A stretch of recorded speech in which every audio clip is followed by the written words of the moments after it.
저는 결혼할 때까지도 차가 없었습니다. 워낙 겁이 많아 남들 면허 다 딸 때 운전학원 근처도 가지 않았거든요. 그러다가 첫 아이를 낳고 운전의 필요성을 느꼈어요. 아이 낳고 병원이며 문화센터며 어디 가야 할 일이 많더라고요. 게다가 제가 사는 곳이 지방이라 교통이 조금 불편했거든요. 매번 택시를 타는 것도 한계가 있더라고요. 남편도 저를 걱정하며 운전을 배워보는 게 좋지 않겠냐고 했는데 솔직히 말해 집 대출도 그렇고 요즘 신차 하나 뽑으려면 기본 2, 3천인데 재정적 여유도 없었어요. 남편은 공무원이고 저는 간호사인데 아이 낳고 퇴사했거든요. 게다가 제가 시집 오기 전에 모아둔 8천만 원 가량을 전부 집 사는 데 넣고 나니 그제야 비상금 좀 만들어 놓을 걸 하고 아쉬워지더라고요. 그래도 어찌저찌 첫째 돌까지 키우고 나니 또 한동안 운전에 대한 욕심이 없었는데 둘째 갖고 나니 이제는 정말 있어야겠다 싶더군요. 남편도 적극 환영하며 손수 운전학원 등록해 주었고 어떤 차가 좋을지 같이 알아보고 있었어요. 그런데 그거 알게 된 시어머니가 반대하시더라고요. 이유는 돈 때문이었습니다. 니들 지금도 대출이 8천이 넘는데 무슨 차를 또 산다고 빚을 보태? 세아가 차가 필요하면 우리한테 말해라. 데려다주고 데리러 올 테니까. 시어머니는 저에게 차 끌 필요 없다고 하시며 운전 필요하면 시아버지한테 전화하라고 하시더군요. 시댁이랑 저희 집은 차로 30분 거리 가까운 지방에 살고 있거든요. 그건 좀 부담스럽다고 했더니 그래도 둘 다 젊은데 대출이 너무 많아서 걱정된다 하시며 반대하시더라고요. 그렇다고 돈을 보태주시는 것도 아니었습니다. 참고로 저희 결혼할 때 시댁에서 돈 한 푼 안 보태주셨어요. 원래 자식들 결혼할 때 부모가 나서는 것 아니라 하시며 독립의 진정한 의미에 대해 생각해보라고 저희 둘 불러놓고 일장연설을 하셨어요. 다 듣고 나니 결혼할 때 일절 안 보태주겠다는 선언이셨죠. 그런데 저희 친정에서는 제가 장녀라 어느 정도 도와주고 싶어 하셨어요. 엄마는 저 시집 갈 때 챙겨준다는 명목으로 저 고등학생 때부터 적금을 하나 따로 드셨는데 10년쯤 만기가 되니 그게 4천만 원 가량 되더라고요. 그래서 1,000만 원 더 보태서 5천 해주고 싶다 하시며 저희 집 살 때 돈을 보태주셨어요.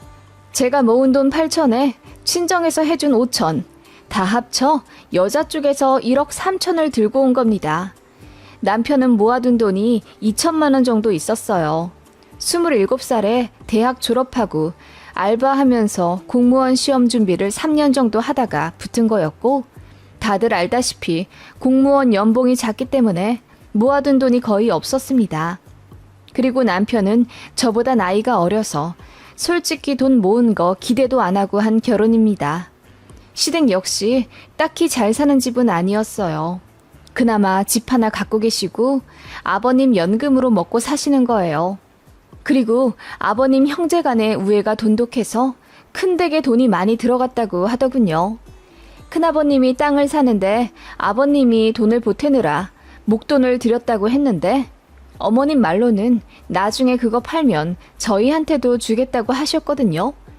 그런데 돌아가는 상황 보면 큰 집에서 다 나눠 먹을 것 같습니다.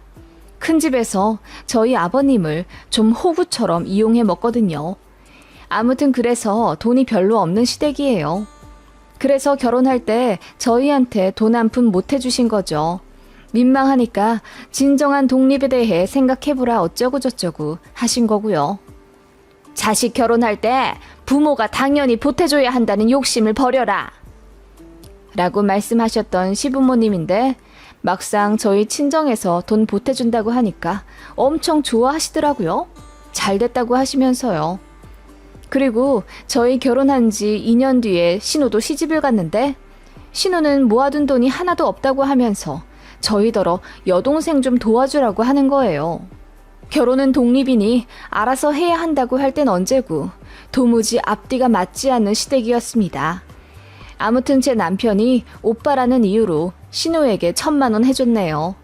그것도 대출받아 해준 건데 신우가 고맙다는 인사도 없이 당연한 듯 쓱 받아 챙기더라고요. 결혼할 때도 저한테 예복해달라, 가방 사달라 은근히 요구해서 짜증났었는데 그때 1,000만 원 받고 인사도 없는 거 보고 저도 신우한테 정 떨어졌어요. 그런데 신우 신랑이 저희 사는 도시로 발령이 나서 저 첫째 아이 낳은 지 얼마 안 되었을 때 이사를 왔어요.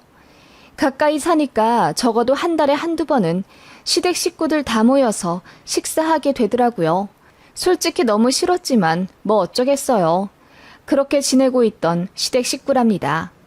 그래서 이런저런 이야기할 때도 거의 식사하러 만났을 때 얘기하는 편이었어요.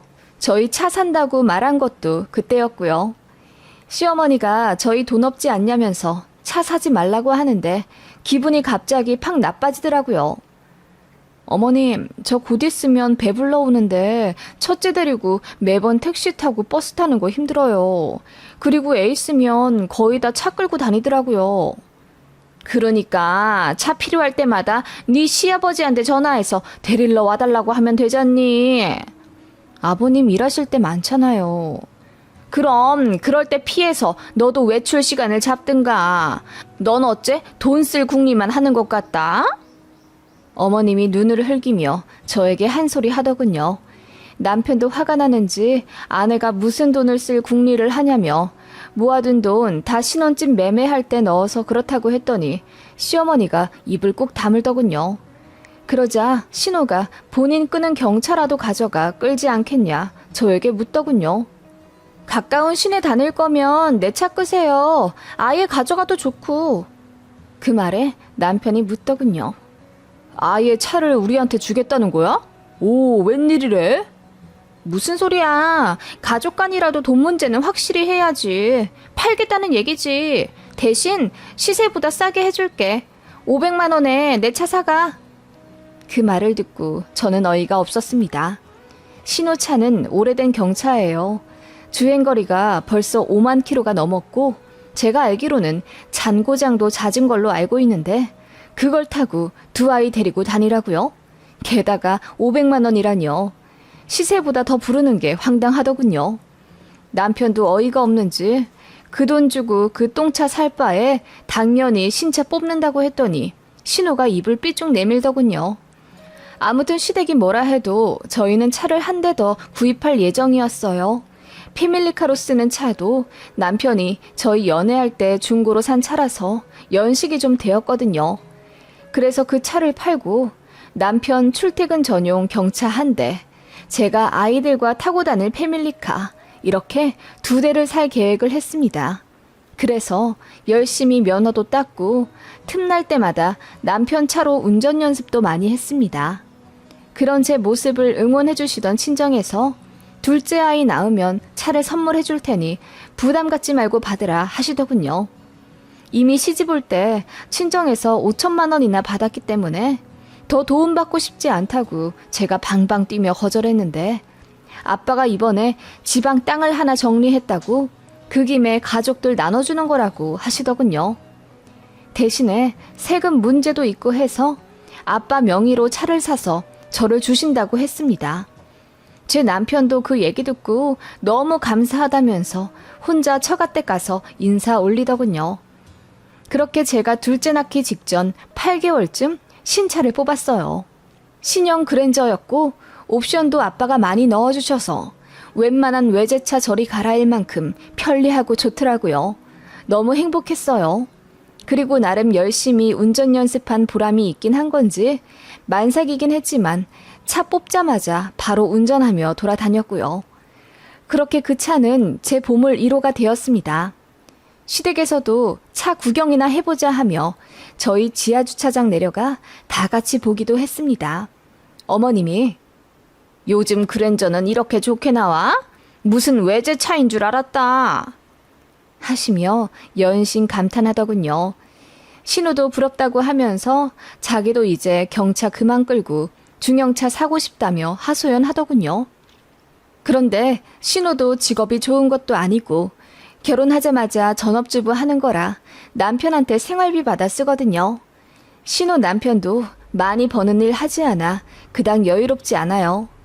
그래서 그런지 결혼하고 나서 더 돈 없단 얘기를 하고 본인 친정에 징징거릴 때가 많았어요.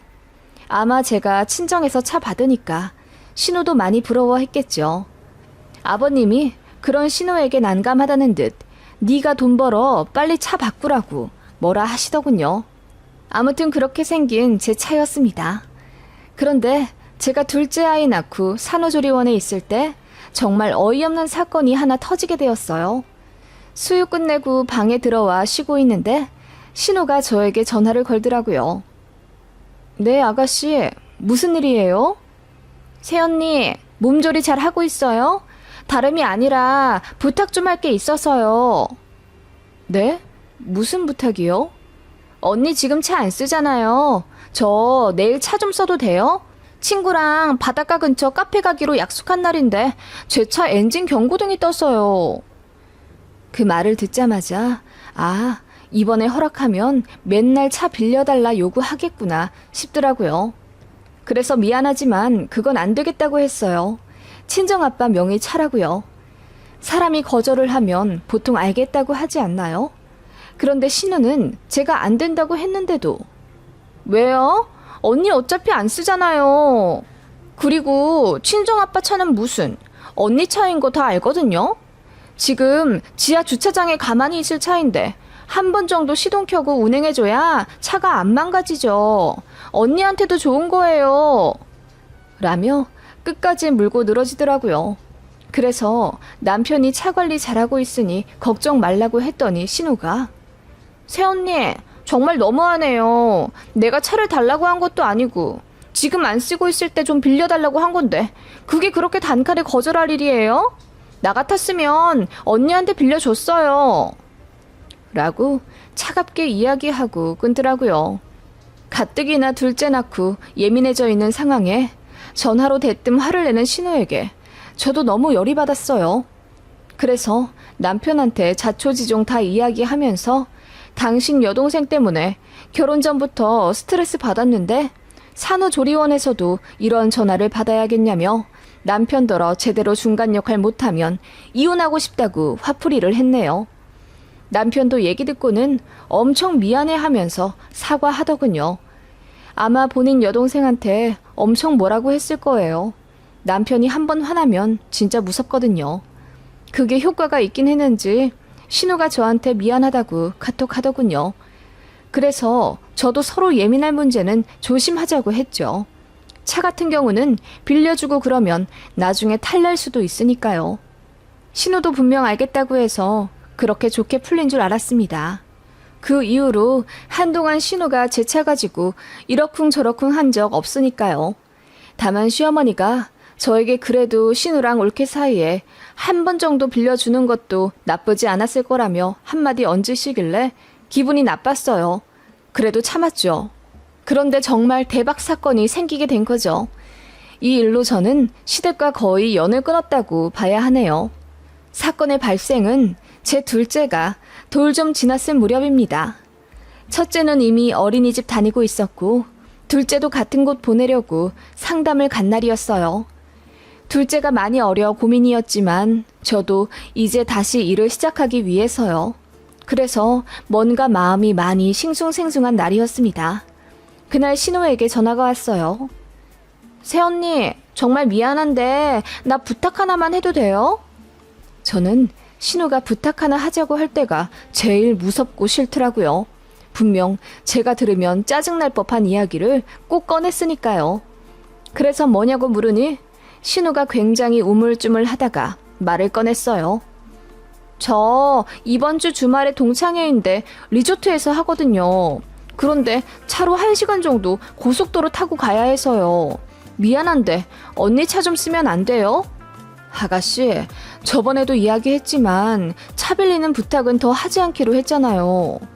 그건 그런데 나도 이런 얘기 꺼내기 쉽지 않았어요. 내 차 너무 낡아서 창피하고 또 고속도로에서 잘 나가지도 않는단 말이에요. 그럼 버스를 타고 가요. 저 구두 신고 원피스 입고 갈 거라서 버스 타면 불편해요. 그러지 말고 언니, 이번 한 번만 좀 빌려주세요. 네? 제가 곱게 쓰고 돌려드릴게요.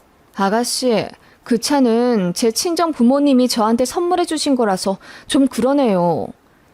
제가 그렇게 이야기하자 신우가 알겠다면서 소리를 빽 지르고 끊더군요. 정말 혈압 올랐지만 둘째가 옆에 있어서 참았습니다. 그런데 그 주 금요일 저녁에 갑자기 신우가 찾아왔어요.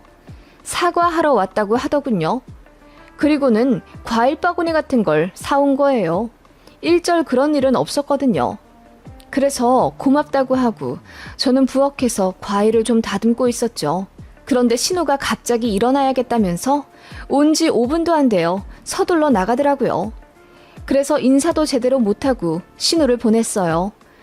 어쨌든 사과한다고 과일 바구니까지 갖고 오니 마음이 좀 풀리더군요. 그런데 상상도 못할 일이 그 다음날 펼쳐지게 되었습니다. 토요일에 남편이 근무라 출근을 했고 애들은 아직 어려 아빠 없이 나들이 갈 여유가 없었기 때문에 저희도 집에 있었죠. 토요일 점심쯤 애들이랑 국수 말아먹고 있는데 신우에게 전화가 왔어요. 요새 아가씨가 연락을 자주 하네? 생각하며 전화를 받았죠. 새언니, 큰일 났어요. 저 사고가 났어요. 네? 사고요? 교통사고가 났다고요? 어딘데요? 아가씨 다쳤어요? 아, 그게요. 신우는 울기만 할 뿐 뭐라 이야기를 안 하더라고요. 그래서 어디냐고 많이 다쳤으면 응급실부터 가라고 얘기해줬더니 그제야 실토를 하더군요. 저는 안 다쳤어요. 그런데 언니 차가 좀 망가졌어요. 네? 내 차요? 그게 무슨 말이에요? 내 차가 왜 망가져요? 그게 사실 제가 언니 차를 끌고 왔거든요. 뭐라고요? 저는 경악하며 소리를 질렀어요. 그리고 현관으로 달려갔어요. 현관에 차키를 올려두는 보관함이 있는데 세상에나 정말 제 차키가 없더라고요.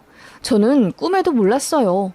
알고 보니 금요일 저녁에 과일 바구니 가지고 온 신우가 제 차키를 갖고 나간 거였어요. 그리고 동창에 있다는 토요일 아침에 몰래 저희 아파트에 와서 제 차를 끌고 나간 거죠. 제가 어이가 없어서 지금 그게 할 소리냐고 소리를 지르니 신우도 미안하다면서 엉엉 울더라고요. 알아서 하라고 하고 끊었습니다. 그 후로 신우가 계속 전화를 했는데 안 받았어요. 그리고 남편한테 전화 걸어 소리 지르니 남편이 기겁하며 바로 동료한테 사정 말하고 신우한테 갔나 보더라고요. 신우가 휴게소에서 차를 빼다가 진입하던 차와 부딪혔다고 하더군요. 그래서 제 차 뒷범퍼가 다 아작이 났어요. 남편이 사진을 보내주더군요. 그거 보고 저는 혈압 올라 미치는 줄 알았습니다. 남편이 보험사 불러 정비소에 보내고 신우 태워 왔더라고요. 저는 신우 얼굴 꼴도 보기 싫으니 데리고 오지 말라고 했고요. 그래서 신우는 문전박대당하고 시댁으로 건너갔습니다. 거기서 엄청 혼난 것 같더라고요. 제 남편도 고래고래 소리 지르며 화냈고요. 그 며칠 뒤 시무가 신우 데리고 저희 집에 왔어요. 제가 신우 얼굴 보기 싫다고 했는데도 시무가 앞으로 영영 안 볼 거야? 그건 아니잖니. 그래, 내 딸이 너무너무 잘못한 거 맞아. 게다가 사돈이 사주신 차인데 내가 면목도 없고 말이야. 너도 사과 받아야 마음이 편하잖니. 그래서 데리고 왔다. 라고 하시더군요. 신우는 눈물 뚝뚝 흘리며 저에게 기어 들어가는 목소리로 정말 미안하다고 하더군요. 저는 굳이 받아주고 싶지도 않았어요. 제가 바로 풀릴 거라고 생각하세요? 제가 분명히 안 된다고 했죠. 그런데 차키까지 훔쳐가서 그걸 몰래 끌고 가 사고를 내요? 미안해요, 언니. 신우가 급기야 엉엉 울더군요. 그 꼴 보는 시모도 가슴이 답답한 모양새였고요. 세아가, 우리 딸이 100번 잘못한 건 맞는데 이런 거 오래 끌어봐야 사이만 더 나빠진다. 다신 안 그러겠다고 했으니 한 번만 봐주고 넘어가라. 안 그래도 지 오빠한테 엄청 혼나서 기죽어 있어. 당연히 혼나야죠. 혼날 짓을 했는데. 제가 냉소적으로 말하니 시모가 당황한 듯 얼굴이 벌개지더군요. 아마 기분이 상하신 듯 했습니다. 그래도 말이다. 얘기 들어보니 저번에도 한 번 거절했다던데 이번 한 번만 좋은 마음으로 빌려줄 수 있던 문제잖아. 차 사고 난 건 얘도 일부러 그런 거 아니고. 한 번이 두 번 되죠. 저는 빌려주고 싶지 않아요. 게다가 아가씨가 저한테 뭐 말이라도 따뜻하게 해주면 몰라요. 맨날 저희한테 받기만 하려고 하잖아요. 그 말에 시모가 화가 난 듯. 아니, 얘는 동생이니까 그렇지. 손윗 사람이 돼가지고 그렇게 쪼잔하게 생각하면 되겠냐? 이제 보니 너도 잘한 거 없구나. 가족 사이에 그냥 넘어갈 수도 있는 일을 그렇게 긁어부스럼 만드니 좋니? 너 때문에 남매 사이만 더 안 좋게 생겼어. 라고 제 탓을 하더라고요. 그 말에 저는 헛웃음을 치며 둘을 바라보다가 알겠으니 차 수리비만 계좌로 보내고 끝내자고 했어요. 그랬더니 시모가 신호 실수 한 번 가지고 돈을 주고받냐는 거예요. 가족 사이에 너무 벽치는 거 아니니? 그리고 이런 사고가 생기면 네가 먼저 아량 높게 네 신호 놀란 마음부터 달래줘야 하는 거다. 그게 옳겠지. 너도 친여동생 있잖아. 사돈 처녀가 그랬으면 이렇게 나왔겠니? 다 네가 우리를 남이라고 생각해서 그러는 거야. 라고 화를 내시더군요. 제 여동생이 그랬으면 이렇게 나왔겠냐고요? 네, 당연하죠. 우리 아빠 엄마는 항상 그렇게 가르치셨어요. 언니 물건 망가뜨리면 사과로 끝내지 말고 책임지고 물어주라고요. 그건 니네 집만 그런가 보지. 그래서 그렇게 네가 피도 눈물도 없이 매몰 찬 거냐? 뭐라고요? 그 말에 저도 화가 나 소리를 질렀습니다. 시모는 계속해서 저더러 가족끼리 그러는 거 아니라며 화를 냈고요. 저는 더 이상 참을 수 없어 바로 신호의 머리채를 잡았습니다. 시모 눈이 왕방울만해지더군요. 제가 한마디 했죠. 내 여동생이면 그렇게 안 나왔을 거라고요? 진짜 내 여동생이면 진작 머리채 잡고 참교육 시켰어요. 어디 한번 진정한 가족 사이 되어봅시다. 후회하게 해줄게요. 그리고 신우 머리채를 꼭 잡은 손 아기 힘을 놓지 않고 이리저리 흔들어 제꼈습니다. 그러자 신우가 아프다면서 엉엉 울었죠. 시모가 눈이 댕그레져서는 나중엔 싹싹 빌더라고요. 그제야 신우를 놔주었습니다. 신우가 벌건 얼굴로 엉엉 울며 주저앉고 시모는 아연 실색한 채로 저를 바라보더군요. 수리비는 할부로 갚든지 알아서 해요, 아가씨. 이제 나가주세요. 라고 했더니 시모가 다시는 저를 안 보겠다며 소리를 지르며 신우를 데리고 나갔습니다. 정말 속 시원하더라고요. 그러게 왜 잠자는 사자의 코털을 건드렸는지. 좋게 말해주면 꼭 못 알아듣는 사람들이 있더라고요. 그럴 때는 예의 있게 나가봤자 호구만 되는 거예요. 신우랑 시모는 다시는 제 얼굴 보기 싫다면서 명절에도 오지 말라고 하더군요. 그러면서 손주들은 보고 싶으니 애들만 남편더러 오라고 하는데 오히려 저는 더 좋습니다. 명절에 친정 가서 드러누워 있으면 되니까요. 그렇게 1, 2년 연락 없이 왕래 없이 지내다가 작년에 신우가 임신하고 나서부터 저한테 미안하다고 전화 왔어요. 임신하고 나니 저한테 더 미안해진다고 하더군요. 아마 애 낳고 돈 들어갈 때 많을 것 같으니 아쉬워서 숙여 들어오는 것 같은데 일단 사과 받아주었습니다. 그리고 몇 년 만에 시댁도 방문했죠. 시어머니랑 신우가 저한테 엄청 조심하더군요. 말 한마디 실수할까 봐서인지 얘기도 잘 안 하고요. 오히려 좋더라고요. 저도 굳이 안부 연락 안 하고 이렇게 사는 게 참 속 시원하고 좋습니다. 신우 애 낳으면 저희가 얼마 또 줄 거라 생각하나 본데 신우가 저희 애들 태어났을 때 그랬던 것처럼 딱 내복만 주고 끝내렵니다.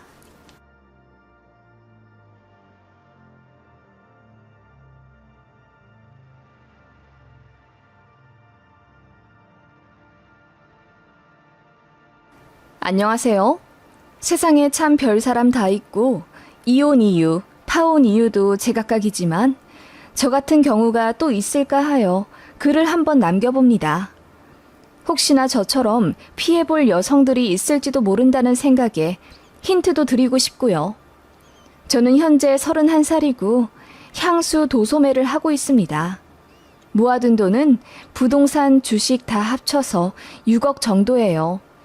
월 수익은 왔다 갔다 하지만 보통 1,000만 원 전후로 버는 것 같고요. 사귀던 남자들은 제가 돈을 잘 버는 걸 알고 나서 다 저랑 결혼하고 싶어 하더라고요. 그리고 셔터맨이 꿈이라며 대놓고 일 안 하고 제 일을 돕고 싶다고 하는데 정이 떨어지더라고요.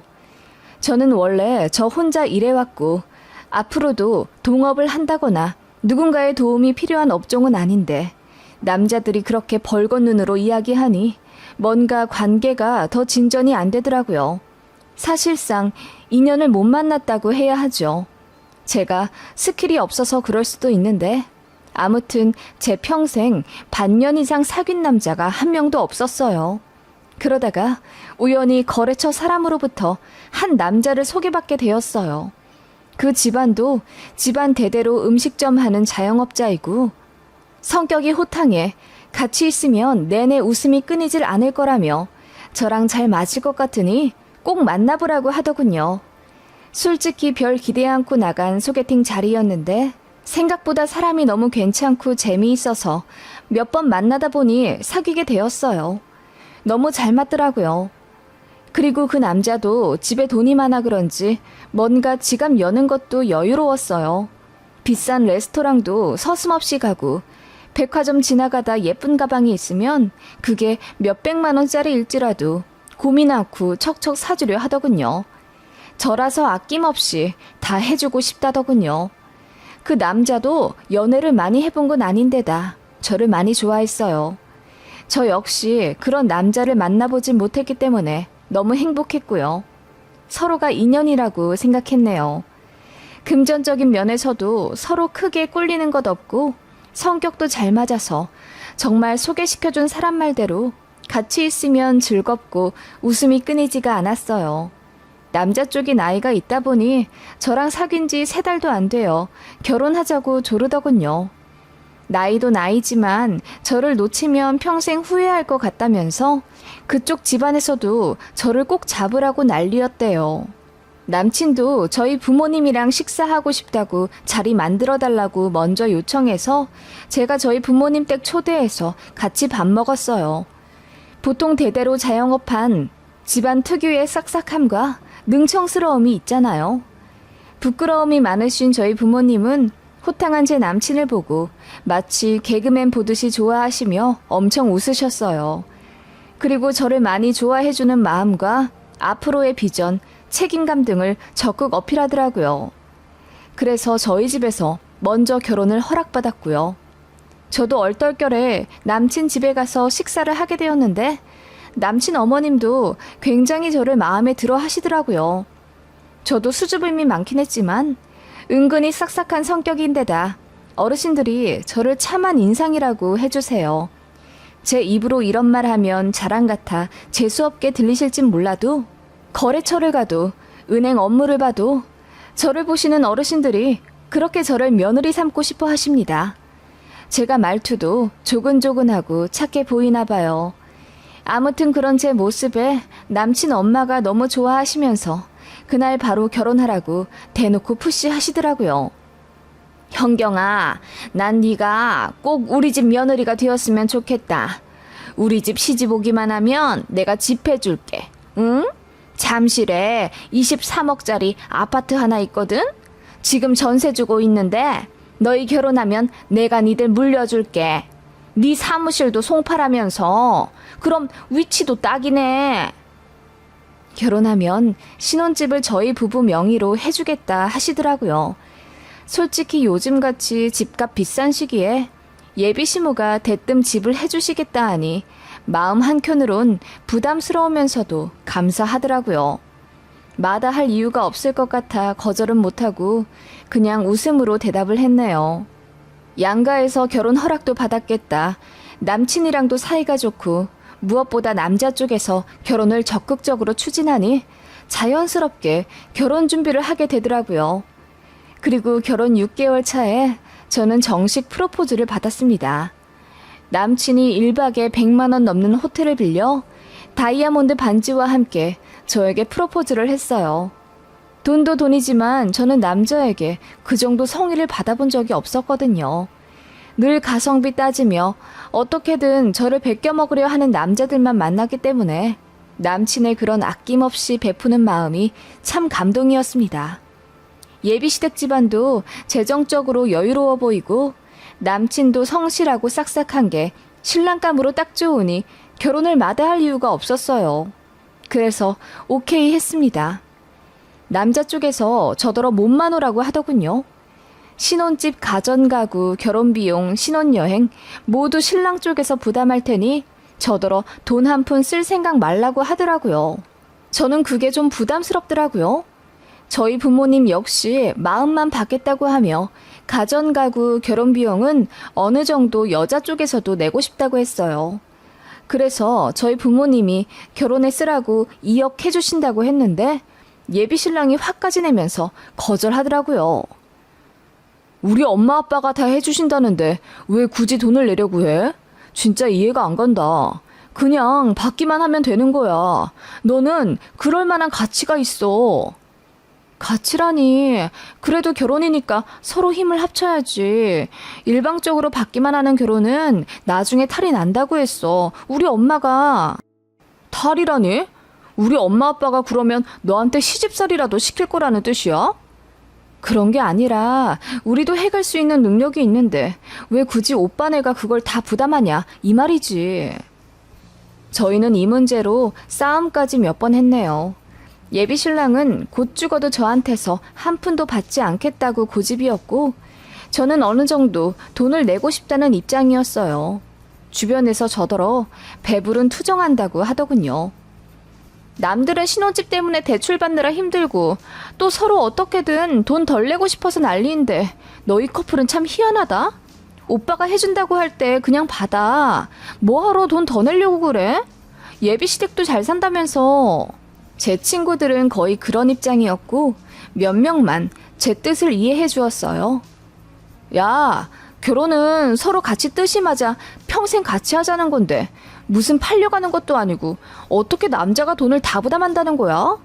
너도 돈이 없는 것도 아니고 어떻게 보면 네 또래 중에서도 상위 탑인데 할 건 해야 나중에 할 말이 생기더라. 저 역시 그런 입장이라 가전 가구라도 여자 쪽에서 하고 싶더라고요. 그런데 어머님이 저한테 따로 전화까지 걸어서는 현경아, 우리가 다 해준다는데 뭐가 불만이니? 성의를 받아주는 것도 예의란다. 우리가 해주고 싶어서 그래. 우리 마음 좀 알아주렴. 라고 부탁을 하시더군요. 그래서 결국 남자 쪽에서 100% 부담하는 결혼을 진행하게 된 거예요. 얼떨떨 하더라고요. 이게 또 마냥 좋다고는 못하겠더라고요. 남들은 이해 못할 수도 있겠지만 저랑 저희 부모님은 그랬습니다. 그렇다고 해서 파혼 이유는 아니었어요. 상대 쪽에서 저를 배려해주는 거라고 애써 생각했네요. 아무튼 그렇게 상견례도 했습니다. 예비시댁 쪽에서 음식점을 한다고 했잖아요. 하는 사업 중에 한식당도 있어서 그쪽 식당 룸에서 상견례 식사했습니다. 예비시모가 새벽부터 나와서 요리 다 하셨대요. 반찬 가짓수가 정말 20개도 넘는 것 같았어요. 전부 메뉴에 있는 것 아니고 예비시모께서 손수 만드신 음식이었습니다. 정말 대접받는 느낌에 저희 친정 부모님도 엄청 큰 감동을 하셨고 그 덕분에 상견례 분위기도 화기애애했어요. 결혼을 하게 되면 보통 금전적인 문제로 갈등이 많이 생기는데 저희는 예비시댁에서 다 해준다고 하니 갈등 요소가 거의 없었죠. 결혼하면 저희 집에 자주 오지도 않을 거라며 안부 전화도 필요 없다는 쿨한 면모도 보이시더군요. 그 모습에 엄마가 더 안심하신 듯 했어요. 돈으로 생색내는 사람들이 많잖아요. 예비시댁이 돈이 많고 아들 결혼에 전적으로 금전적 지원을 다 해준다니 그게 좋긴 하면서도 걱정되는 부분이 있으셨으니까요. 예비시댁은 저더러 예식장, 스드메 전부 다 저더러 정하라고 하시더군요. 다 해준다고 하시면서요. 정말 감사해서 눈물까지 날 정도였습니다. 이렇게까지 저를 배려해주고 생각해주는 시댁이라면 저도 아낌없이 사랑과 존경을 들을 수 있을 거라는 자신도 생겼고요. 그렇게 결혼 날짜도 잡혔고 예식장도 예약했습니다. 신혼여행은 몰디브 2주 계획해서 미리 돈도 다 넣어놨고요. 모두가 저를 부러워했어요. 이런 결혼 없다고요. 저 역시 행복한 시간을 보내며 결혼 준비를 하고 있었습니다. 저희 신혼집은 어머님이 전세입자와 잘 얘기를 해서 계약 기간보다 조금 일찍 공실이 되었어요. 어머님이 저한테 가전 가구 팜플렛 주시면서 원하는 거 있으면 다 동그라미 쳐놓으라 하시더군요. 계약해서 신혼집에 넣어놓겠다 하시면서요. 그래서 몇 가지 말씀드리고 저도 제 가구를 몇 개 가져가야 한다고 말씀드렸죠. 그러니까 어머님께서 네 방이 하나 있어야 한다는 말이니? 너희 해줄 신혼집이 방이 3개라는 거 알고 있지? 라고 물으시더군요. 그래서 당연히 알고 있다고 하니 어머님이 그런데 안방은 좀 비워둬야 할 거다. 작은 방 2개 중에 하나를 부부방으로 써야 해. 그거 생각하고 방을 정하렴. 라고 하시더라고요. 그 말에 이해해서 제가 안방을 비우라고요? 왜요 어머님? 이라고 물으니 안방 쪽에 수맥이 흐른다면서 거기를 부부방으로 쓰면 사이가 안 좋아진다는 겁니다. 이해가 안 가더라고요. 무슨 갑자기 수맥 타령인지. 제가 선뜻 대답을 시원스레 못하자 예비시모가 아니 얼마나 귀한 며느리야. 그래서 니들 들어오기 전에 내가 용한 선생님 한 분 불러서 집 기운을 다 봤지. 그랬더니 안방 쪽에 습하고 터가 안 좋다길래 살펴봤더니 글쎄 그 밑에 수맥이 흐른다지 뭐니. 그러니까 그 방을 그냥 비워두는 게 좋을 거다. 라고 하시더군요.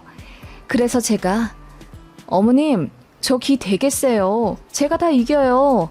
그리고 그 집이 12층인데 그럼 그층 사람들 전부 안방에서 자면 가위라도 눌리게요? 아파트에 그런 게 어디 있어요 어머님. 괜찮아요. 걱정하지 마세요. 라고 제가 씩씩하게 대꾸했더니 어머님이 그냥 그런 게 있다면서 말끝을 흐리시더라고요. 남친에게도 얘기했습니다. 콧방귀 낄 줄 알았는데 생각 외의 반응을 보이더군요. 그래? 거기가 뭐가 좀 안 좋긴 한가 보네. 일단 엄마 말대로 안방 비워두고 들어가자. 왜? 아니 말이 돼? 안방을 뭐하러 비워놔. 큰 방 놔두고 작은 방을 부부방으로 하는 신혼부부가 어딨어. 제가 의아해하자 남친이 당황하더니 그럼 살아보고 괜찮으면 옮기는 거지. 일단 너무 걱정하지 마. 네 뜻대로 할게. 라고 하더군요. 그런데 저는 어머님과 남친의 반응이 좀 이상하게 느껴졌어요. 게다가 저더러 가구를 다 고르라고 하더니 이건 위험해서 안 되고 저건 뾰족해서 안 된다며 다 퇴짜 놓으시더군요. 그리고 소파도 제가 천 소파를 고르니 어머님이 마음대로 가죽으로 바꿔서 주문을 하셨어요. 물 같은 거 젖으면 안 된다고 하시면서요. 뭐 그 말도 맞긴 하니 기분이 크게 나쁘진 않았습니다. 그런 식으로 어머님이 조금씩 가구를 마음대로 조정해서 주문을 하고 신혼집에 넣으시는 것 같더라고요. 제가 중간에 한번 가보고 싶다고 하니 결혼하고 나서 가야 복이 들어오는 거라며 처녀는 신혼집에 미리 들어가는 거 아니라고 하시더군요. 아니, 결혼 전에 다 신혼집 둘러보고 들어가지 않나요? 지금 생각하면 말이 안 되는데 예비 신랑과 예비 시모는 저에게 짠하고 선물하듯이 공개해주고 싶다며 제가 신혼집 구경하는 걸 극구 반대했어요. 그런데 저도 제 책상과 책장을 놓을 자리를 좀 알아야 하니 한 번만 들어가게 해달라고 졸랐습니다. 그런데 남친이 절대 안 된다고 단호하게 말하더라고요. 결혼식이 3개월 후인데 좀 가면 안 되겠냐고 하니 남친이 이러더군요. 그럼 혼인신고 하고 가. 그 말에 저는 눈을 동그랗게 뜨며 신혼집 한번 구경하는데 무슨 혼인신고까지 필요하냐고 물으니 자기 엄마랑 약속한 거라고 하더군요. 그 말에 저는 남친에게 크게 실망하고 말았어요. 갑자기 마마보이 마냥 자꾸 엄마 타령하는 것도 점점 짜증났고 신혼집 한번 미리 구경하겠다는데 문지기처럼 맡고 있는 두 무자도 이상하더라고요. 그래서 제가 며칠 잠수를 탔어요. 싸운 김에 연락하기가 싫더라고요.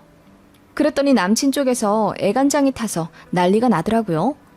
그러더니 저를 불러 그럼 집을 딱 한 번만 보여줄 테니 사이즈만 딱 재고 2분 안에 나오자는 거예요.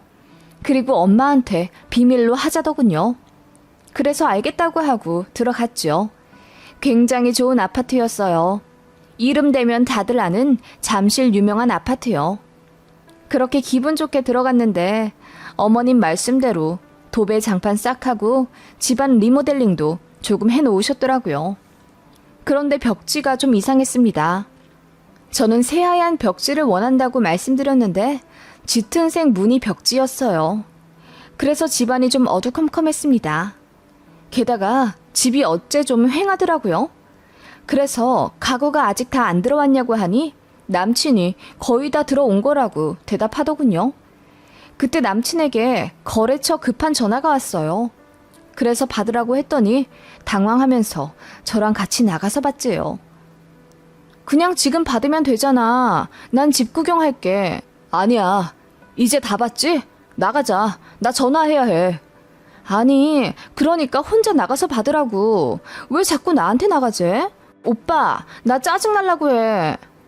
제가 인상을 팍 쓰자 남친이 안절부절 못하더니 그러면 거실에 가만히 앉아있으라고 하더군요.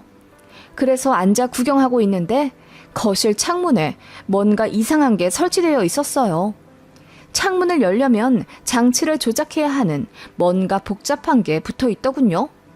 게다가 저는 TV장을 꼭 하고 싶다고 했는데 어머님이 마음대로 벽걸이 TV로 바꿔서 주문하신 듯 했어요. 이럴 거면 뭐 하러 저한테 물어보셨나 싶어 기분이 좀 그렇더라고요. 이것저것 전부 다 제가 원한 게 아니었어요. 다 모서리도 둥그렇고 뭔가 병원에 있을 것 같은 단순한 가구들이더라고요. 이상하다 싶어 안방으로 들어갔죠. 다른 방은 다 문이 닫혀 있었는데 안방만 굳게 닫혀 있더라고요. 처음 들어왔을 때부터 그 부분만 자꾸 눈길이 갔는데 남친 전화 받으러 나간 김에 한번 열어봤습니다. 그리고 저는 충격받아 소름이 오소소 돋게 되었죠. 텅 비어 있을 줄 알았던 안방에 병원 침대가 덩그렇게 놓여져 있었습니다. 벽지는 무슨 방수 처리된 종이인지 반짝반짝한 재질이었고요. 그리고 안방 화장실 문이 아예 떼어져 개방되어 있더라고요. 샤워실도 뭔가 손잡이 같은 게 벽마다 붙어 있었고요. 그냥 병실을 하나 옮겨 놓은 듯한 공간이라 너무 이상했어요. 제가 경악하며 안방을 둘러보고 있는데 남친이 헐레벌떡 들어와서는 왜 말도 없이 안방을 보고 있냐며 화를 버럭 내더라고요.